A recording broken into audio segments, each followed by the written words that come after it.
You're listening to Stereochemistry. I'm Carrie Jansen. When we think of the world's most important molecules, the impact of water is overwhelming. Water shapes societies, fosters research, and harbors many mysteries that we have yet to solve.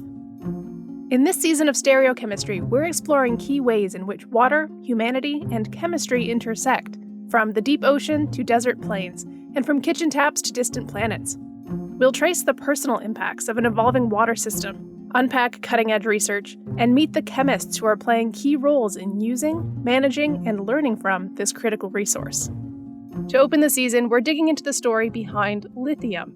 We use it to make batteries for phones and laptops. There's a good chance the device you're using to listen to this podcast has lithium in its battery. And we're using lots of it in batteries for electric cars. In fact, lithium use is rising dramatically as electric vehicles catch on. But all that lithium has to come from somewhere. And as we'll hear in this episode, the world's hunger for lithium is giving rise to bitter conflicts and setting the stage for novel chemistry. At the center of the story is water. CNN reporter Matt Blois is joining us today to share this story. Welcome to Stereochemistry, Matt. Hi, Carrie. So, Matt, you've been looking into where lithium comes from. Some of it takes quite a long journey to end up in, say, the battery in my neighbor's electric car. Yeah, that's right.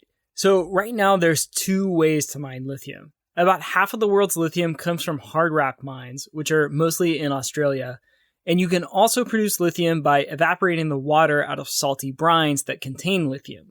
That's how mining companies extract lithium in the Salar de Atacama, a big salt flat in northern Chile, which is where our story begins.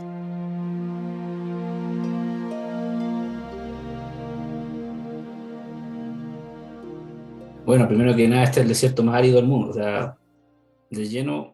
That's Francisco Mondaca describing the Salar. Francisco is an environmental engineer who leads the environmental monitoring unit for the Consejo de Pueblos Atacameños, which is a group that represents the 18 different indigenous communities in this area. They're part of the Licanantay Nation. Por ser el desierto más árido del mundo, He says this area is the driest desert in the world, and there's not much vegetation or animal life. The things that do live there are uniquely adapted to this extreme environment, though. And one quick note for those of you who are not fluent in Spanish. Throughout this episode, we'll hear Matt paraphrase what his sources say in Spanish, and you can find complete English translations of all of the Spanish language dialogue online. That'll be in the episode transcript on CNN's website. We'll hear more from Francisco later, but the Salar de Atacama is pretty big, about 3,000 square kilometers, or roughly the size of Yosemite National Park in California, or twice the size of the city of London. And you could think of the shape of the Salar as kind of like a massive stadium. On either side, east and west, you have these mountain ranges rising up kind of like bleachers. And then the playing field is the flat, salty crust at the bottom of the valley. Okay, got it. So in this dry, flat desert, where is the lithium? Well, it's underground. The lithium is dissolved in a brine aquifer that's underneath the salt crust at the bottom of the valley. Mining companies pump salty water up to the surface, and then they let it evaporate in open-air ponds, these big rectangular pools that form a grid about a few kilometers wide right on the surface. And the ponds are this really striking visual. The brine is bright turquoise when it comes to the surface, and then as the water evaporates, the brine gets pumped from one pond to the next, and it gets saltier and saltier along the way. By the end of the process, the concentrated brine is a yellowish-green color. You can actually see that in the show notes for this episode. We have a photo of some of the ponds. And then from there, the concentrated brine is trucked to a different location on the coast of Chile, where it's turned into lithium carbonate or lithium hydroxide. And those are the key materials for lithium-ion batteries used in electric cars. Right, okay. So I know that experts are saying that switching from gas-powered cars to electric vehicles is a really important way to fight climate change. And it sounds like these evaporation ponds are going to be a big part of making that possible. Yeah, so here in the US, where you and I live, as well as the European Union, transportation makes up about a quarter of CO2 pollution. So switching to electric cars is one of the best ways to reduce carbon emissions, especially if the electricity comes from renewable sources. To do that, we will need to extract a lot more lithium from places like the Salar de Atacama. But the mining operations have a big impact on the people living there. There's a few thousand people living in the town of San Pedro de Atacama at the northern end of the Salar, and then there are a couple of smaller towns along the eastern edge. And when I started reporting this story, I really wanted to hear from some of them. Se trabaja mucho lo que es la agricultura, que es algo que nadie... Rudecindo Espíndola is a farmer, photographer, and an environmental activist. He lives in Toconao. It's a small town that's about 40 kilometers east of the lithium ponds. He works with an environmentalist group. It's called the Observatorio Plurinacional de Salares Andinos, and that group does a lot of work on this topic. I got in touch with him late on a Wednesday night after he got off of work, and he told me what this area is like. Entonces, Toconao y todos los pueblos de la nación atacameña, de la nación Ligalantay, se han desarrollado y han crecido en torno al agua. He says that even though this is one of the driest places in the world, Toconao is an agricultural community. And because of that, the Licanantay nation has developed around managing water wisely. Now, he told me he's worried that lithium mining is going to use up the water that his town depends on. Se está matando el Salar de Atacama, lo están destruyendo, particularmente porque se está trayendo todo el agua a la base, ¿no es cierto?, del salar. He says, what we do know is that mining companies are damaging tremendously or killing the Salar de Atacama. He says they're destroying it because they're extracting so much of the brine that serves as the foundation or the heart of the salar. Now, if you ask the mining companies about this, they disagree, pretty adamantly, in fact. There are two mining companies in this area, SQM, which is headquartered in Chile, and a US company called Albemarle. They both say the evaporation ponds don't pose a serious threat to water, and that they're working hard to reduce any potential impacts. So it sounds like this is one of those issues where it's hard to find common ground.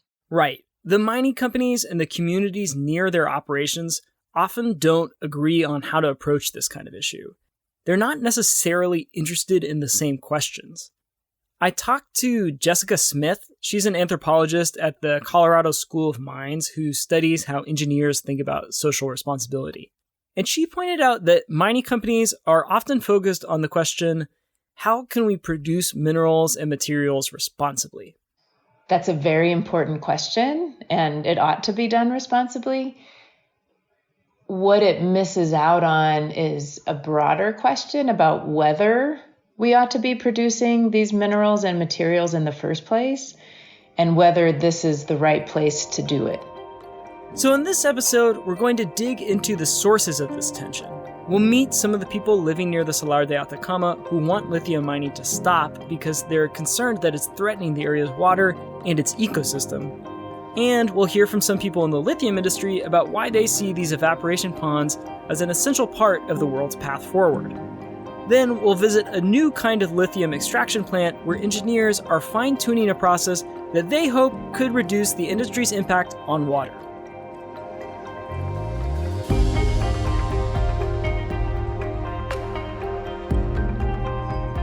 So let's start by digging into why some of the people living near these mining operations in Chile are worried about lithium threatening their water source. Right, so just for some background, access to water in general has been a really high-profile issue in Chile for decades.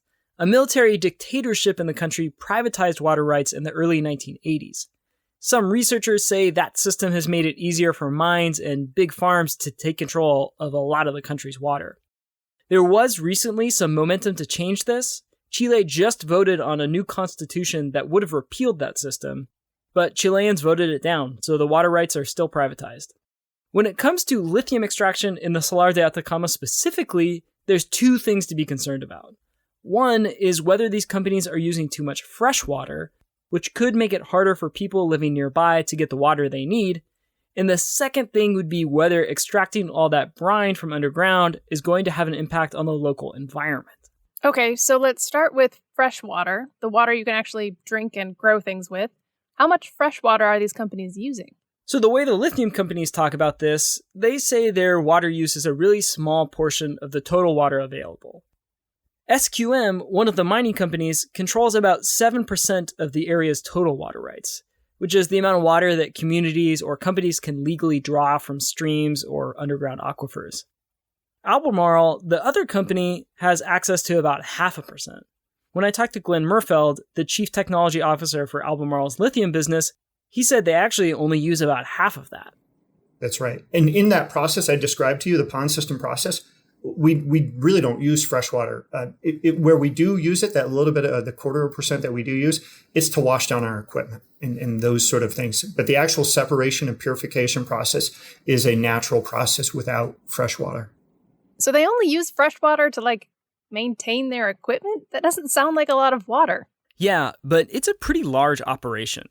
Albemarle's ponds cover almost 20 square kilometers. So that's about the size of John F. Kennedy Airport in New York City. SQM's pond system is even bigger. In 2020, SQM used more than 3.6 million cubic meters of groundwater in the Salar de Atacama, according to a company report. For comparison, if you look at how much water the typical family in the United States needs, SQM uses more than what 7,000 families would use in a year. I found a recent study from a hydrology group at the University of Massachusetts. It was funded by BMW, which makes electric cars, and BASF, which makes battery materials. And it estimated that in 2020, lithium companies in the Salar de Atacama used more water than all of the local communities combined, by about 70%. Oh, wow. Okay. That does sound like a lot. How does it compare with the water required to make, other stuff? Well, there's a few different ways you can look at it. So, lithium mines use less water than some neighboring industries. Up until recently, copper mining was the biggest water user in the area. One of the largest copper mines in the world is located about 100 kilometers southwest of the lithium ponds. And in 2018, it used about 40 million cubic meters of groundwater. So that's way more than the lithium mines use, about 10 times as much. And it's caused some serious problems. Last year, BHP, the company that owns the copper mine, agreed to a big settlement with some of the local communities to compensate them for depleting an aquifer, and they've essentially stopped extracting groundwater from this area. Now they bring in desalinated seawater from the coast. Today, agriculture is the biggest water user, taking up more than 6 times as much fresh water as lithium extraction, according to that recent study from the University of Massachusetts. So that's overall water usage. Mining companies also like to make the argument that lithium extraction doesn't use that much water compared to some other products on a per kilogram basis. So if you look at the raw numbers, making a kilogram of lithium carbonate from brine requires way less water than mining the same amount of precious metals like gold or silver or platinum. It's worth noting that it also requires more water on a per kilogram basis than mining common metals like lead, manganese, or zinc. The raw numbers leave out some important context, though. When you're trying to evaluate the mining industry's impact on water, both the scale and the geography matter a lot. The reason copper mines cause such a big problem in the Salar de Atacama is because they're massive. And just like the lithium mines, they're operating in one of the driest places in the world. So the impact of any water use is really magnified. Yeah, that makes sense. Yeah. And given that history with copper mining, I could see why local communities would be concerned about lithium mines. So, does the fresh water used by lithium companies affect the people living nearby? Well, okay, this is the tricky part.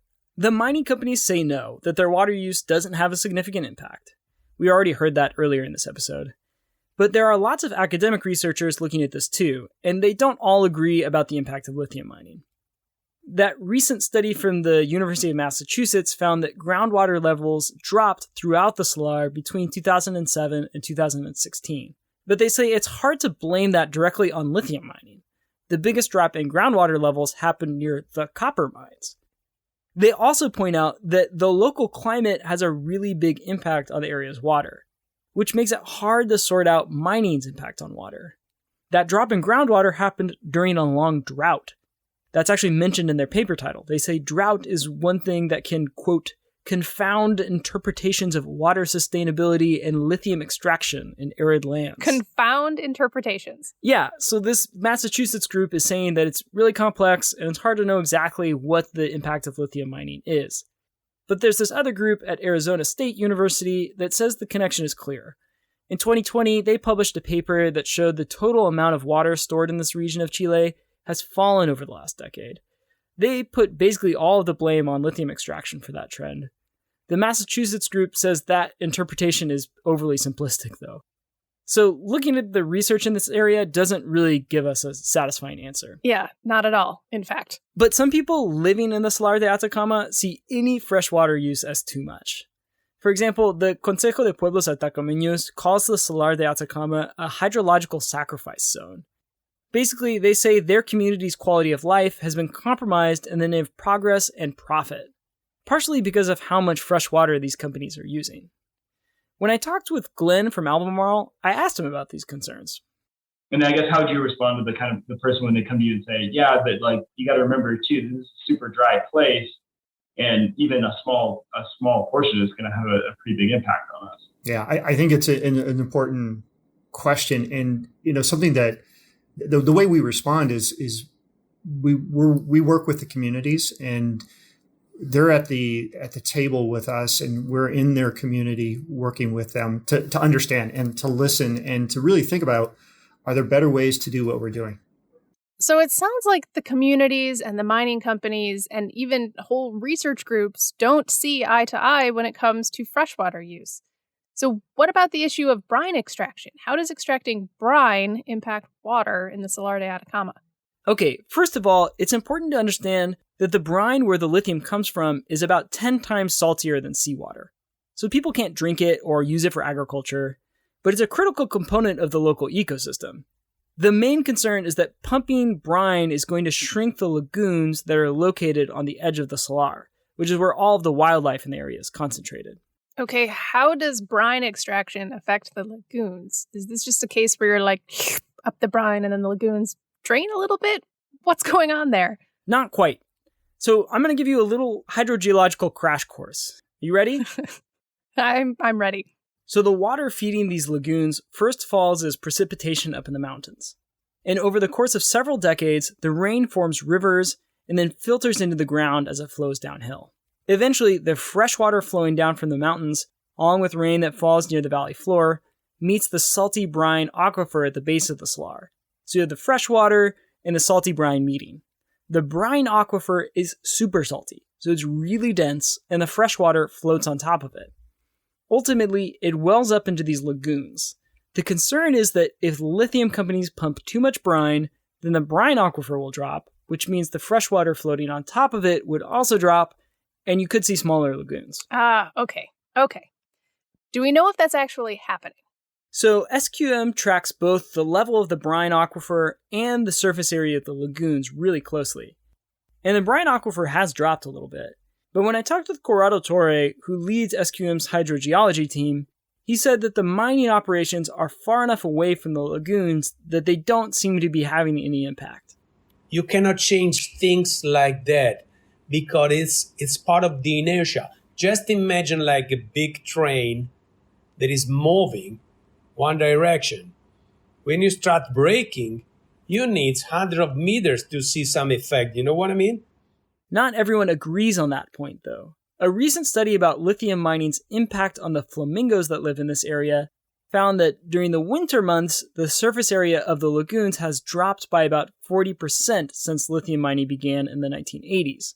Nathan Senner, he's an ecologist from the University of South Carolina who worked on the study. He says the smaller lagoons make it harder for flamingos to survive. They exclusively breed and feed in these salares and in the saline lakes themselves. So they are absolutely dependent on this water being available to them. The good news is that at a regional level, flamingos are doing okay. But when you zoom in on the Salar de Atacama, you see that populations for 2 of the 3 flamingo species are falling. Now, Albemarle disagrees with those findings, which a company spokesperson made clear in a recent investor call. But Nathan puts some of the blame for flamingo declines on lithium mining, and he's worried about what's going to happen as lithium operations expand. Combine the scale of operations that we're talking about is just going to explode in the next decade. So I think that we are probably looking at some kind of tipping point in the near future where, yes, okay, we've seen these sort of effects really sort of limited to the places where lithium mining has thus far occurred, but they're going to cease to be able to move quite as freely, as lithium mining becomes a much bigger operation across many more salares. Francisco, the leader of the Consejo de Pueblos Atacameños Environmental Monitoring Unit, who we heard from earlier, he does basically the same type of environmental and hydrological monitoring that SQM does. His unit actually collaborated with the hydrology team from the University of Massachusetts to do a water sampling campaign that was a pivotal part of the paper. And Francisco says the impact of brine pumping is slowly starting to affect the lagoon systems. Y aparte el impacto que están llegando de a poquito a los sistemas lagunares. ¿Ya? He says those lagoon systems are important to several of the communities for cultural reasons and also economic reasons. Es un sitio turístico que depende de todo este paisaje de las superficies lagunares y que en cierta medida se ha visto ya disminuida. He says some of these lagoons are tourist destinations that depend on their picturesque landscape. And to a certain extent, he says they're already smaller. So we have a bird researcher who says the flamingos are affected by lithium operations. Albemarle says they're not. Francisco says the lagoons are shrinking, and SQM says they're not. How do we begin to sort this all out? Yeah, I needed a lot of help sorting it all out. One of the people I reached out to was Jen Schneider. She's a communications researcher at Boise State University, and she studies how extractive industries present themselves to communities. She gave me one possible framework for thinking about this. And I think where I've landed is that facts matter, but they don't tell you what to do in these cases where values might be opposed to one another. I think it can be tempting in these situations to turn to science or some sort of technical expert to give us clear answers. But my conversation with Jen was a good reminder that conflicts between resource extraction and local communities are often really about our values. We have to be having discussions about what we value, and ideally that would allow us to make decisions about look, we need lithium to achieve some of our decarbonization goals, for example, but we don't want to trash a community to get there. Is there a middle path here that would allow us to make some decisions in line with both values? But what would be that middle path, like Jen was talking about there? Is there another option that might help us avoid some of these thorny issues? So some people think so. Here's the thing. Evaporation ponds are really low tech. But now, as the demand for electric vehicles is pushing up the price of lithium, it's getting easier to justify using some more sophisticated technology to extract it. And there are a few companies trying to deploy a new process that chemically extracts lithium from salty brines. And they say it could reduce lithium's impact on water. Coming up next, we'll visit a new kind of lithium extraction operation. That's after a short break. Hey there, this is Doria Reeser. I'm CNN's executive editor for audience engagement, and I'm excited to tell you about our latest email series, Advancing in the Art of Science Communication. As someone who's dabbled in blogging, design, podcasting, video, and even more, I know how hard it can be to find your voice and figure out what medium is the right fit for you. That's why we've invited science communication experts to share how they got started in their careers and to share advice from what they've learned along the way. Each Thursday for 9 weeks, we'll send you inspiring content from the creative minds behind products like Compound Interests Infographics, the podcast My Fave Queer Chemist, chemical industry newsletter The Column, DC Science Comedy, and even a chemistry TikTok superstar. You can learn more and sign up at bit.ly/SciCommAdvanced. That's bit.ly/SCICOMM Advanced. Whether you're just getting started on your science communications journey or simply looking for new inspiration, this 9-week guide is for you. Again, that link is bit.ly/SciCommAdvanced. We'll also share this link in the show notes for this episode. And now, back to the show.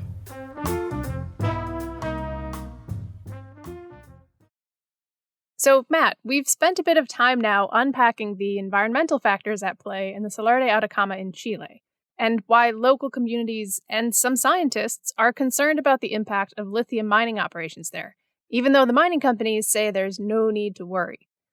So with all of this going on, it makes sense that some people are looking for an alternative where we could still produce these lithium chemicals for batteries while avoiding some of these tricky questions about water. Right. So there's one approach in particular that I want to talk about. It's really a suite of several different technologies. It's called direct lithium extraction, or DLE. The basic idea behind DLE is rather than pumping brine out of the ground and letting the water evaporate out of it, you use a chemical treatment to pull the lithium out of the brine, and then you put the spent brine back into the aquifer. So then it sounds like the hope is that direct lithium extraction could have a little bit less of an environmental impact because you're putting that brine back where it came from. Yeah, that's certainly the claim that a lot of these companies are making, but I think it's smart to take a lot of those claims with a grain of salt. I did not mean that to be a pun. Okay. All right. So yeah, tell us more about DLE. You mentioned there's some chemistry involved. I'm guessing it's a little bit more complicated than just we're going to dump the brine back in the ground. Yeah, I think the best way to do this is to go to a place where they're trying to make this happen. And one of the most interesting examples is in El Dorado, Arkansas. So I flew to El Dorado from Dallas on a little 9-seater Cessna plane. And it's worth noting the landscape. As I'm flying in, I'm looking out and there's just pine forests as far as the eye can see. And notably, for this podcast, quite a bit of water. I'm seeing lots of streams, lots of rivers. Okay, so a totally different landscape than the Salar de Atacama. And where is the lithium in Arkansas? A few thousand feet below the surface, there's a gigantic brine aquifer. Chemical firms have been extracting bromine from this brine for decades, and now a company called Standard Lithium wants to produce lithium from the same brine. Standard Lithium's demonstration plant is built right next to a bromine extraction well operated by the chemical company Lanxess. Lanxess pumps up the brine, removes the bromine, and then some of that brine goes on to Standard Lithium's facility. I got a tour from the engineering manager for the plant. His name is Will Smith. Yeah, so, the common misconception is that it's little, like it's like in a trailer or a lab or something like that. I mean, this is a full-scale demonstration plant. I think I said earlier. The plant is loud. It sounds like 100 different washing machines all running at once. You can hear pumps clanking as they move the brine around the plant, and it also has a really strong smell, which comes from the brine. Here it's pretty different. So, like, if I was going to go grab, a cup of this, what would it look like? What would it smell like? What probably don't want to taste it, but what would be different about it? Yeah, so no, you definitely don't want to taste it. But it's different than like your regular seawaters, right? Because this is coming from 7,000 feet below the surface where there are oil deposits. So there's a lot of carbon that comes up with it, or a lot of hydrocarbons. So it's got a brackish color. It's got a dark tint to it, and it does have a sulfur smell to it. So Standard Lithium uses a sorbent to extract the lithium from this brine. The sorbent selectively binds to the lithium, but it doesn't bind to the other salts in the brine. And the sorbent's behavior is controlled by the pH of the solution. At a neutral pH, it wants to bind to lithium, and at a lower pH, it lets go of it. So the sorbent, it starts out as a white powder when it's dry, but when it mixes with the brine, it turns into a thick white slurry. It looks like cake batter. So Standard Lithium makes sure the brine is at a neutral pH and then mixes it up with the sorbent in a big tank, and the lithium sticks to it.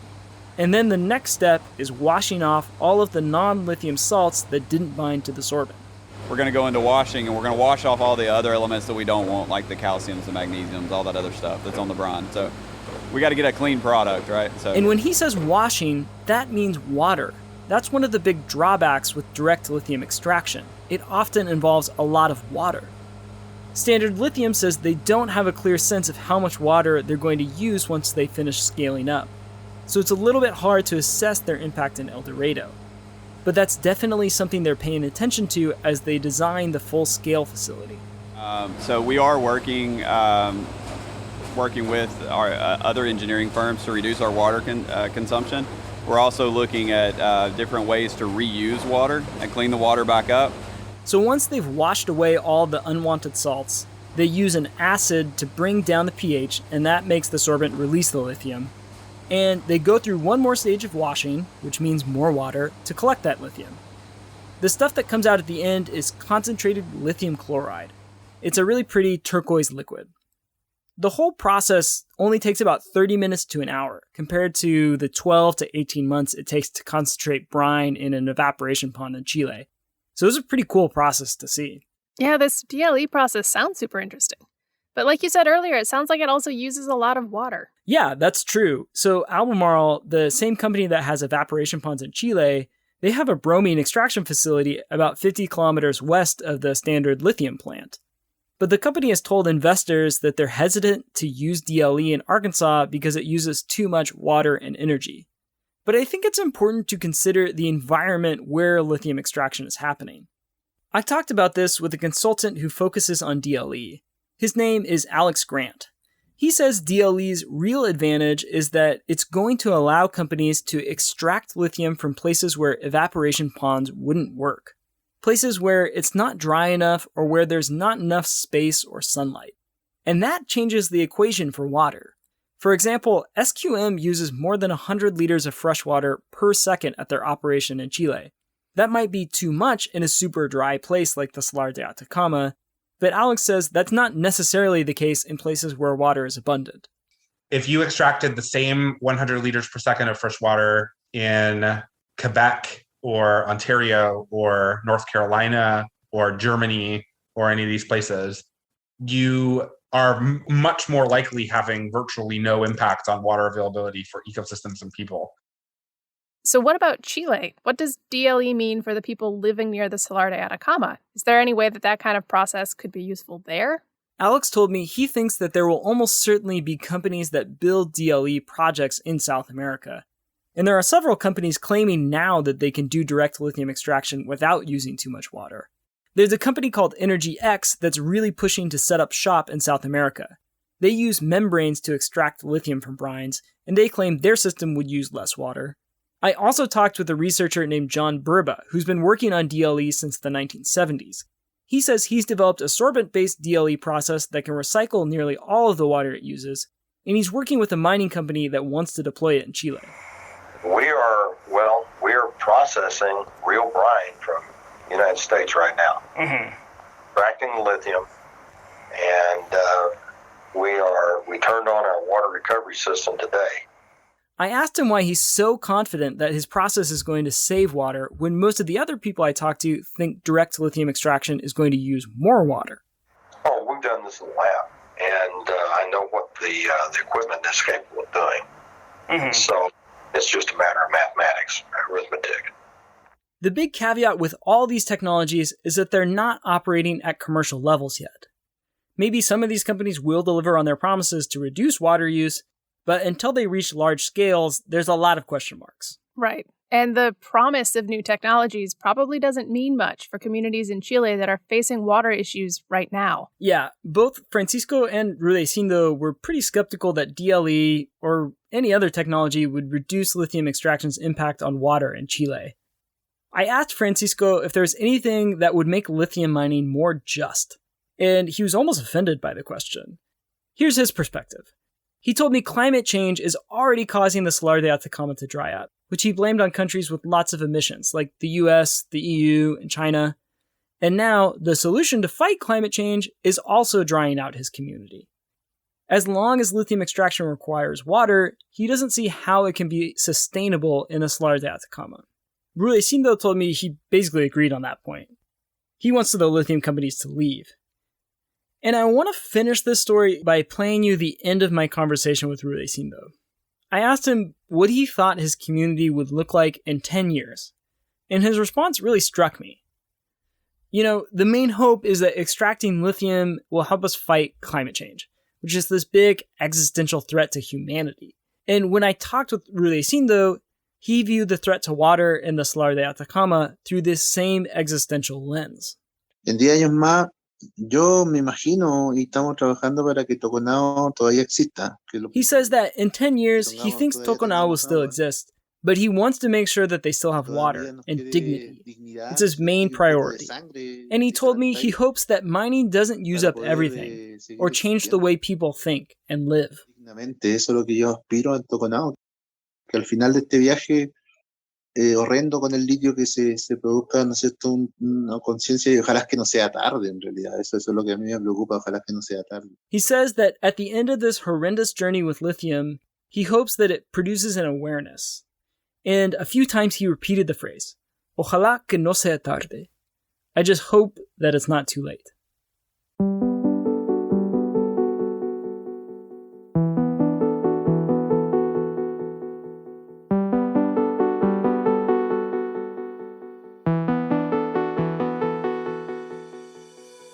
This episode of Stereochemistry was written by Matt Blois with audio editing by Mark Boyer de Tusa. Stereochemistry's executive producer is me, Carrie Jansen. Full credits for this episode are in the show notes. Stereochemistry is the official podcast of Chemical and Engineering News. CNEN is an independent news outlet published by the American Chemical Society. Gracias por escuchar. Thanks for listening.